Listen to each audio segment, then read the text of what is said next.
Hi, everyone. My name is Andrew Regalado. On behalf of everyone working behind the scenes, I'd like to thank you for joining Country First's 2024 Liftoff Campfire.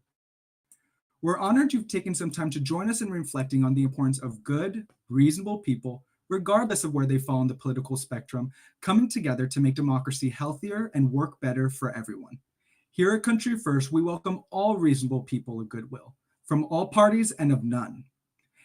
We're creating a home for the reasonable majority, many of whom feel politically homeless. But it's important to note that the reasonable majority isn't going to agree on every policy position or fit into one political party. Instead, we're all bound by the belief that we must put our country before party and that we're Americans before anything else. The Country First movement is a national grassroots organization composed of hundreds of thousands of members and growing.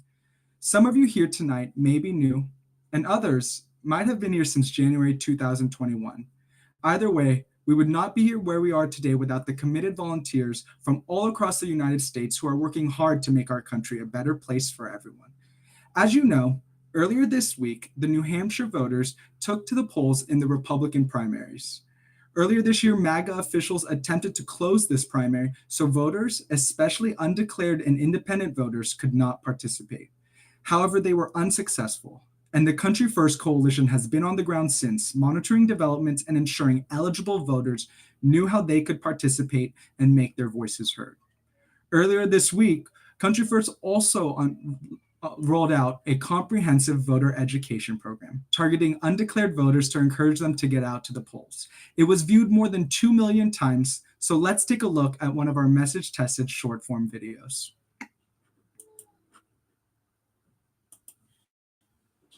Remember how you felt in 2016 when Trump won? What about 4 years later when he sent an angry mob to the Capitol on January 6th? Let me tell it to you straight. If you, your loved ones, and your neighbors don't vote in the Republican primary, you're playing with fire and giving Trump a chance to run in the general election. We only have 2 chances to vote him out this year. Let's make them count.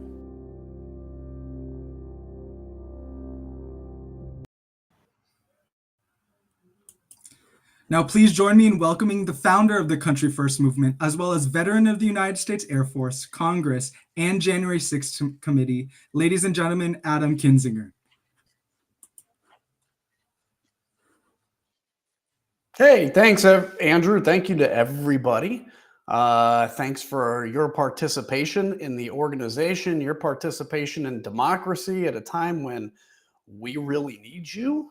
As you all know, it's been a crazy just even few weeks here in January, and I wish I could bring you good news and say, don't worry, it's all going to get better in the next 10 months. I think in the next 10 months, it's going to probably get a little worse, if I'm being honest. But that's okay. It's not okay, but that's where we're at. And what we need to do, I think, as people, as an organization, as just Americans, is buckle down, recognize that in a time of battle like we are in, we've got a very finite amount of time to ensure we're defending our country and defending our democracy. We can take a break after November. But the first thing I want to say on that, too, is don't put the weight of the world on your shoulders. One of the things I've seen in so many people is they carry this burden about the country, which we all should have. But in the meantime, they get discouraged and they end up kind of giving up and thinking they can't make a difference. And that's obviously what the enemies of democracy want you to do. They want you to get discouraged and give up because chaos to them is like fuels. It fuels them.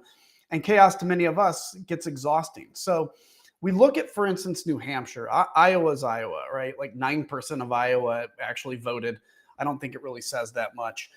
New Hampshire was obviously a bit of from a Republican perspective, a bit of a disappointment because Nikki Haley didn't beat Donald Trump. But if all you have to do is look kind of deeper into the numbers to see that there is this kind of growing coalition that we talk about, that I speak a lot about, of, we'll call it the sane right, the few that are left, the center, and the left, to understand that sometimes we have to put a few of our differences aside in the moment to fight for the bigger cause, the bigger picture, and that's democracy. And I'll tell you, I just look in the trenches of Ukraine. I see this because I'm following that war very closely. And in the trenches, you see, for instance, somebody that was a machinist, somebody that was an artist, somebody that was an accountant, all people that voted differently, but all putting their life on the line to defend their freedom in their country.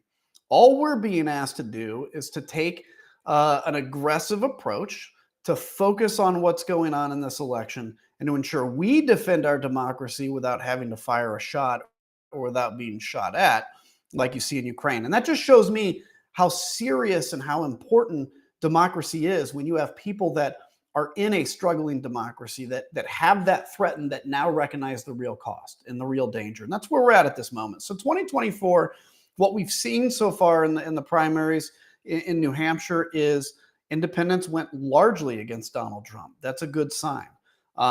Some Democrats that were undeclared were able to come out and vote, but it was largely independents and Republicans.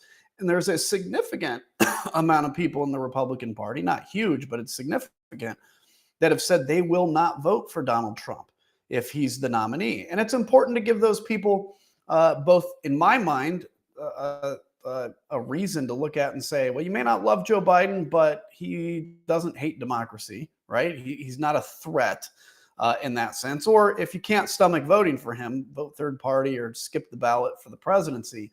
But these are the kinds of things we're going to have to go through. And Congress itself is going to be a battlefield as well. I mean, what is it? We wake up today to find out that Mitch McConnell is basically saying and I hope he's got some grand strategy at play, because I know he's passionate about Ukraine. I know that. But that he had said that in essence, we're going to not fix this border problem because Donald Trump wants to make it a campaign issue. Well, look, that's, ladies and gentlemen, that's not putting country over party. That's quite obviously. You can't even argue with that. That's putting party over the interests of the country. You have an opportunity on the border to make a difference, and instead you choose to make it a political issue. I think they're underestimating or overestimating, I guess. No, they'd be underestimating the backlash and the fact that Americans are paying attention to that and would see them as not being willing to govern. So 2024 is going to be a year where we're going to all have to come together. We're going to all have to put aside some of our differences to work for the big goal, which is that defense of democracy. And there's no better organization, frankly, than Country First to do it. And there's no better members of Country First than all of you. So if you feel yourself getting discouraged, like I do, I get that way sometimes too. I'm certainly not impervious to it. If you find yourself getting at that moment, just take a deep breath, take a day off. That's fine. But take that burden off your shoulders and then fight from a position of happiness or joy or like commitment, where you're not in this dark fog of anger and disillusionment. Look, as you all know, as a country, we've been through a lot of really tough times. We've always come through them. Sometimes it's a little harder to get through them, sometimes a little easier, but we've never failed to get through that. We've never failed to do the right thing in the long run. I don't think in our 250-year history that we're about to be the first people that fail to do the right thing, but that's not automatic. And it's something that, in a time of crisis, people spring up from the roots to make a change and make a difference. So 2024 is going to be tough. I'm not going to tell you how to vote. You get to figure out how you want to vote. But the organization is going to continue to ensure that we're supporting democracy-loving candidates, sane candidates.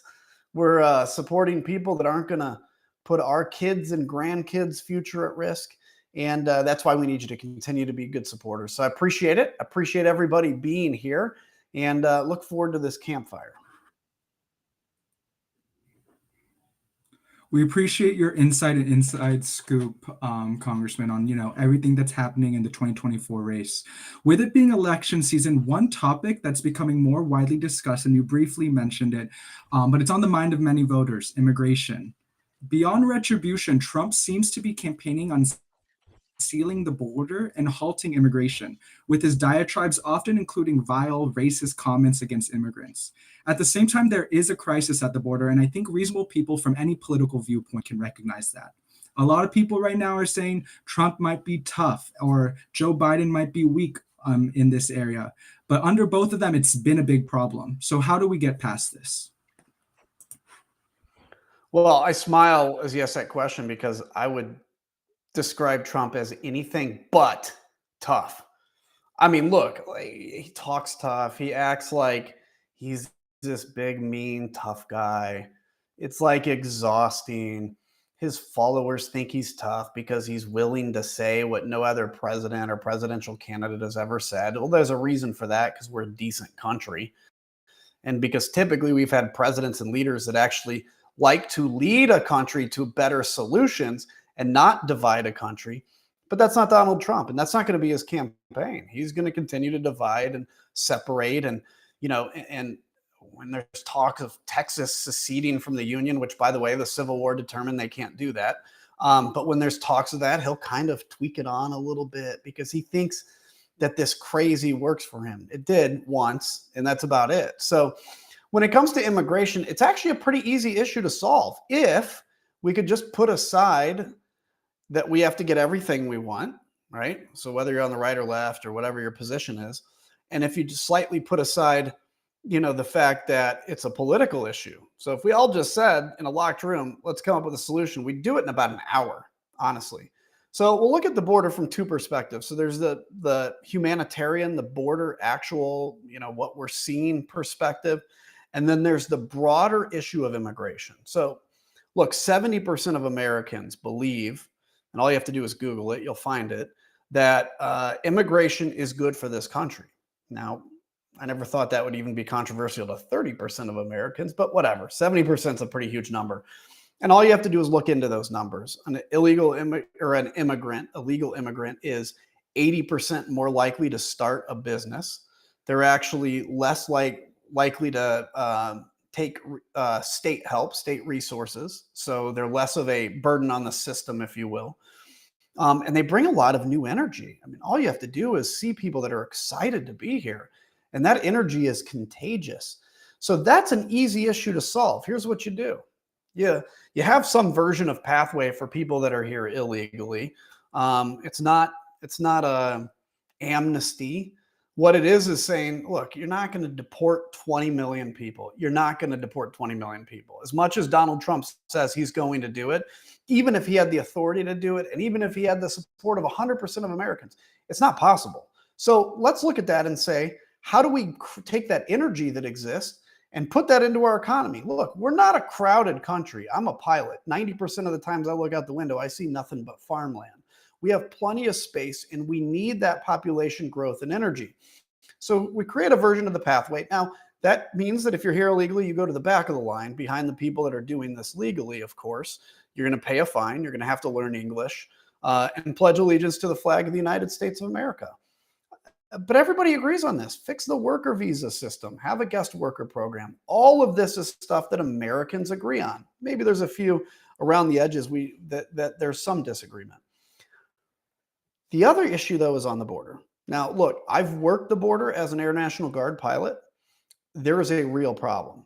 So that border issue has two separate areas. Number one are those that are just literally coming over the border illegally. Donald Trump said he was going to build a wall. He's built 50 miles of a wall, and Mexico didn't pay for it. That was a campaign line. It's going to continue to be a campaign line, and it's not a real solution. What you need is, yes, hard fencing in some area. You need technical fencing. I'll tell you how that works because I did it. People would cross the border and a sensor would go off, and it would actually, an aircraft would respond to that area, see the people, and then direct border control to them. But my big concern is we also found bodies in the desert because people would cross, the coyotes, who are these cartel members that were leading them across the border. And by the way, the cartels are making almost more money on human trafficking than they are on drugs nowadays. At the first sign of any trouble, the coyotes would leave them, and in many cases leave them to die in the desert. Not to mention the sexual assaults and rapes that happen to women, particularly as they're making that really desperate journey. So there's a way to solidify that border. Democrats seem to be coming around to the issue that there's a border problem. Joe Biden has put on the table some border changes and some money. And the Republicans have said seemingly that they're going to reject that, again, because of politics. So we can agree that there has to be border security, and then we can liberalize, small l, how we're allowing people in this country. Have a generous immigration system, because we need that as a country. We can't shut down immigration. We're not growing fast enough to do that. So you have to supplement it with immigration. So these are areas where if you take a Republican away from the MAGA base, you sit him or her in a room and you talk to somebody who's a Democrat, and you put them together in a room with nobody watching and no need to perform, they're both going to actually probably come to some of the same agreements, even on border security. So that's why we can play such an important role on things like immigration, is to be able to just talk about these issues, put them out in the ether, show that Republicans and Democrats and centrists can all work together for this. And we don't have to make every single issue a political issue and every single issue a litmus test for whether you're a conservative or a liberal. I think Americans are tired of that. That's the reason that the majority of Americans now identify as independent, because they're just tired of the system. And instead of being upset about it and angry about it, I look at this as an opportunity to make a real change and make a real difference. So yeah, immigration is a huge issue. By the way, quick aside to that, we do have to change some of our asylum laws that are allowing folks that are coming here legally, when they come into the United States and declare asylum. That is a legal process that they are doing legally. The problem is by the time their hearing comes around, it's many years later, and something like 70% of these asylum declarations are actually found to be invalid or not legitimate. And so there's got to be a way to speed that up and frankly change some of the abuses that are happening. But I think we all agree on most of that. So why can't we fix it? Because the politicians are so ground into having to have every moment be an election year and every issue an election issue. And this is why we have to change that, and we can do it.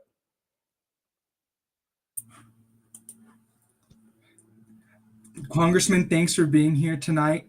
Before you go, here with everyone tonight from the Country First family, we want to congratulate you on becoming a New York Times best-selling author on your new book, Renegade. You've been on the road since the end of last year promoting Renegade and meeting with so many different supporters, many of whom have now joined Country First. Can you tell us just what have you been hearing as you've been traveling the country, and what, can you tell us about your book for those that have not had the chance to read it yet? Yeah, look, I mean, thanks on the book. It was exciting to make the bestseller list. If you get the audiobook, I actually read it, so you can find out if I can read or not. Spoiler alert, I can. I don't know very well, but I can. And so that's been interesting. There's a little bit my story, of course, but I think I look at the book as a broad overlook of what's happened to the GOP through the eyes of somebody that lived through that moment. And I think that's the important part of the story and the reason I wanted to tell it. But my travels have been pretty cool because, there's Republicans that come to these book signings and speeches. There's independents, there's Democrats. But the thing they all share in common is a real concern for where the country is. And I'm trying to give people hope on this. Like, look, I'm not going to pretend like it's going to get easy tomorrow. Like, it's going to be tough. But like, the only thing stopping this from happening is a limit to our imagination of fixing this, because we truly are a country for, of, and by the people. Even with Donald Trump and MAGA, it's still majority rules here. So seeing people on the far, far left who probably would have had nothing to do with me a couple of years ago, coming up and thanking me for what I've done, I appreciate it. I don't consider what I've done anything special. I just consider what I did, unfortunately, rare. And that's why it got some attention. But yeah, it's been reinvigorating to me to see the left, right, and center of democracy-loving people actually come together and work together well. And that's actually kind of reinvigorated me for this moment to say we can make a change, because I've seen this desire and demand out there. Quickly, I'll say this. You don't, as any political scientist or sociologist will tell you, you don't see a movement happening by and large until it happened. So like, why were people surprised when Donald Trump won? Because there was a lot of consternation that I, in hindsight, can look back and see, but I didn't even see it really at the time, and many people didn't. But he kind of caught lightning in a bottle at the moment. Americans wanted to break the system. He was a system breaker, right? He did break the system almost. But I think there's that same desire, but instead of a break the system desire, there's a desire to heal the system and bring people together. Not in a mealy mouth way of like, let's paper over our differences in policy, but in a way that says, let's actually debate policy the right way. Let's have disagreements the right way. And I got to tell you that I've never felt how deep that is until recently. And I think it's growing. And I think Americans are sick of it. And that to me is really good news, because when Americans are sick of something, they change something. And I think we're on the front end of real massive change in this country. And we have the advantage of seeing the desire out there before everybody else does.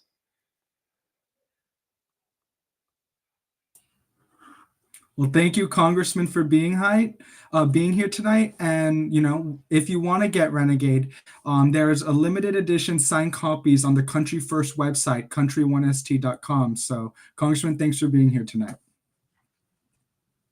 You bet. Thanks. And now I'd like to invite up Greg from Country First to tell us more about our flagship initiative, Primary First.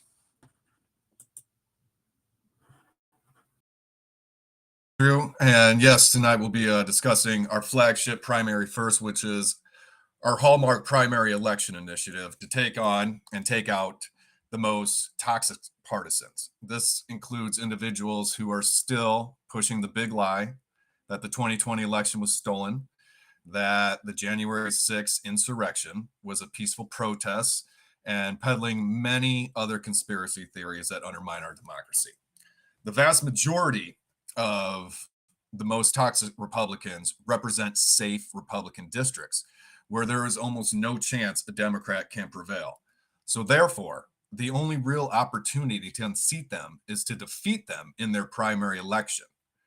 The strategy behind Primary First is to educate and to encourage Democrats, independents, and disaffected Republicans to pull a Republican ballot in their state's primary. And as many of you know, primary elections tend to have very low turnout. You heard the congressman earlier that I think it was 5% that went to the caucus in Iowa.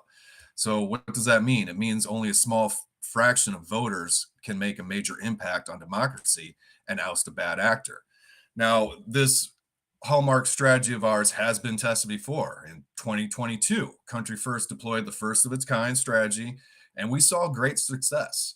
The strategy defeated Madison Cawthorn, if you remember him, North Carolina representative, a prominent MAGA ally, and an election denier. And by the way, when asked about his defeat, Madison Cawthorn actually gave credit to Country First. So kudos to Country First, kudos to all the Country First members, because that was a big impact on that election. This strategy also helped defend in 2022 Georgia Secretary of State Brad Raffensperger. Now, Secretary of State Raffensperger, he famously pushed back against Donald Trump on that infamous phone call for his demand to find him the necessary votes that he needed to win the election and have the results in Georgia thrown out and overturned. And also, the strategy prevented a MAGA takeover of the Michigan General Assembly in 2022, where Country First, through Primary First, won 10 out of 11 races, where MAGA loyalists were running against representatives who voted to certify Michigan's electoral results. And because they did, they had a bullseye put on their back. At Country First, we decided that those that did just the basic duty of their job at voting to uphold and certify a free and fair election should have backup against a MAGA takeover. And that was another great success. Those are just a few of the hallmark wins. The strategy has been deployed across the entire country, every region, races up and down the ballot. And we're proud to have it battleground tested and the great successes we've seen with the launch of the movement. Now, Country First is diligent. We study races all across the country. And to put this into perspective, if you think about how many members of Congress we have, how many state representatives we have, state senators, mayors, school boards, officials, etc., there are hundreds of thousands of races going on throughout the country. This is why at Country First, we must assess where we can make our biggest impact and where we can have a real chance to make a big difference as a movement. And so looking forward to 2024 with our battle-tested strategy, I'd like to tell you about some updates that we see coming down the road. One race that we're very excited about and looking towards is Colorado's Congressional District number 4. Congressional District number 4 is where Lauren Boebert is running after, by the way, abandoning her current congressional district to run in a more Republican-friendly district out of personal self-preservation. Now, Lauren, Boebert can run away from her district, run in a new district, but she can't run away from primary first. She's one of the most toxic members of Congress. She's an election denier and a January 6th sympathizer who has failed to represent her constituents and do the job. And so we believe at Country First that we can have an impact in this race. Additionally, we will be looking to make an impact in Washington's congressional district number 3, where the challenger is also an election denier, a January 6th sympathizer. The challenger is Joe Kent, and in 2022, he lost that election by 2,500 votes, making this rematch, this race between the current incumbent who defeated him in 2022 and now him, the challenger again, as probably one of the most competitive races in the entire country. It will come down to probably somewhere in the range of 2,500 votes again. And so with that, we have studied this race diligently in the state of play, and we believe Country First can and will have an impact on preventing, the election denier from the halls of Congress. We are very excited, not just with those races, but with other races that we have. We're very excited with the Country First membership, all they can achieve in these races and all the races we do decide to engage. And we look forward to releasing more details of everything that we believe that we can have an impact on and that we will engage in the months and weeks ahead. I will go ahead. I'll kick it over to Dave and Kayla to share more about how members of the movement can get involved with Primary First in a volunteer capacity and more. Thank you.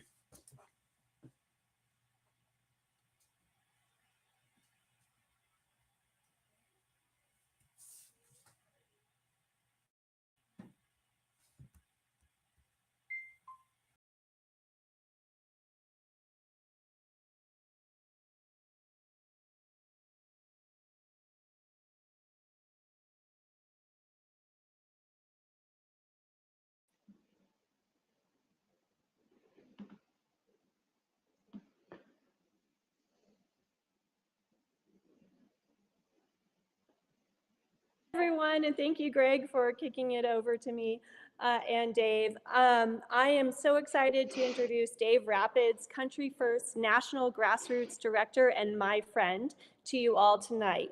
He has been busy behind the scenes creating an exciting new member engagement format, and I am thrilled to let him unveil it to you now. Dave, can you tell us more about this exciting program? Thanks, Kayla, and thanks to everyone for being here tonight. Country First is a leader in the pro-democracy space, and a key part of our identity is innovation.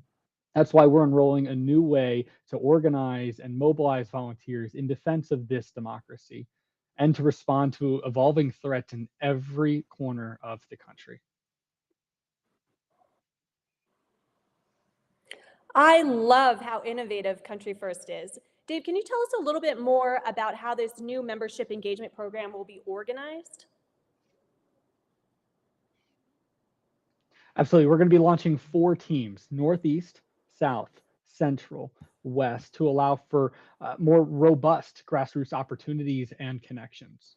Projects and initiatives in each team on ballot and electoral reform efforts, conduits to campaigns and causes, nurturing of in-person events will happen in every corner of the country through these teams, with semi-monthly team meetings for our members to hear from presenters about updates in the pro-democracy movement and how they can be a part of defending and repairing our democracy. Wow, it sounds like there's going to be so many more opportunities for our members to meet each other and empower the reasonable majority to get their hands dirty in defending democracy. When will the members be able to start engaging with this new program? Yeah, so these meetings are going to start in February, and volunteers in every region will have the chance to hear from causes, organizations, campaigns, and pro-democracy efforts. They're going to be able to discuss opportunities to get involved in their own backyard and learn about new ways to empower the reasonable majority in their own communities. February is right around the corner. How can our members get more involved and become a leader in this new program? So each of our regions are led by volunteers. And if you'd like to be a part of helping to activate, empower, and equip volunteers in your own community, you can email me at dave.rapids@country1st.com to learn more about volunteering as a team lead in this new Grassroots program. That sounds like such an incredible opportunity. Thank you so much, Dave, for all your hard work on this program and for telling us about this exciting new opportunity. I'm throwing it back to you now, Andrew. Thanks, Dave, Kayla, Greg. I'm so excited hearing about these 2024 programs and ways to get involved. I'm excited to be at all these regional team meetings. I know they're coming up next month. And I'm excited to hear more about Primary First. Primary election season is, amongst us, everyone. And there's a lot of opportunities to defend democracy this year. But I want to switch gears a little bit. Earlier this year, 2024, wow, we're already at the end of 1 month. But earlier this month, we released that there was a January giveaway. We love doing giveaways, but this giveaway was actually inspired by one of our most committed members and volunteers of Country First, Rachel Aaron from California. Rachel Aaron donated this painting of the United States Capitol by Leonid Afremov for this month's giveaway. Rachel Aaron purchased this painting following January 6, 2021, because of its vibrant, bright depiction of our Capitol and wanted another defender of democracy with a similar appreciation to receive it. So with the help of Rachel Aaron and an entire selection committee, we're proud to announce that Bradford Rigby from Massachusetts has been selected to receive this painting. There were many different entries and submissions. A lot of reading has been done this week. And thanks also to Rachel Aaron. While Bradford Rigby will be receiving the actual painting of this beautiful image of the Capitol, every individual who entered the contest will receive a poster of this image. So thank you, Rachel Aaron, for sponsoring this giveaway and for giving us a reason to celebrate our Capitol and reminding us that it's so important to not let the stains of January 6th be the image that comes to mind when we think of that beautiful building and what it stands for.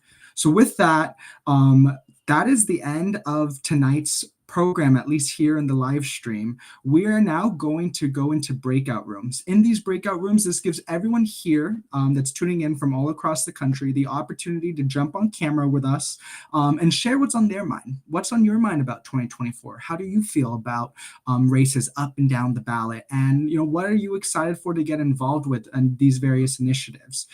So we're going to go into a 5-minute intermission to allow everyone to join in. So go to country1st.com/breakout. Our breakout rooms are going to be separated by region. So you're allowed to meet people from where, generally from where you're at, who you potentially can be co-organizing with. And yeah, so thanks so much for being here, everyone. We'll see you in the breakout rooms, and the breakout rooms are going to be the end of tonight's portion. We look forward to seeing you next month at our next campfire. Thanks, everyone.